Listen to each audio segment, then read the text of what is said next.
Son dövrdə Böyük Britaniya ilə Ermənistan arasında münasibətlər nəzərə çarpacaq dərəcədə intensivləşib. Rəsmi İrəvan və London 2025-2026-cı illəri əhatə edən müdafiə əməkdaşlığı proqramı imzalayıblar. Bu addım sadəcə diplomatik jest deyil, real strateji maraqlara əsaslanan bir istiqamət kimi qiymətləndirilir.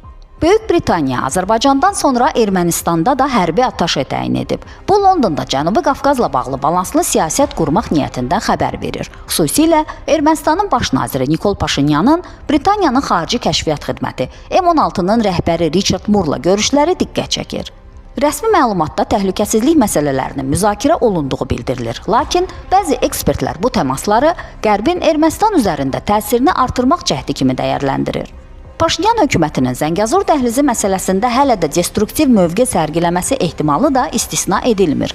Qeyd edək ki, Richard Moore əvvəllər Böyük Britaniyanın Türkiyədəki səfiri olub və Ankara ilə yaxın münasibətləri ilə tanınır. Bu da ehtimalı gücləndirir ki, London Cənubi Qafqaz siyasətini Türkiyə ilə koordinasiya edir. Lakin bu koordinasiyada Ermənistanın dəqiq rolu hələlik qaranlıq qalır.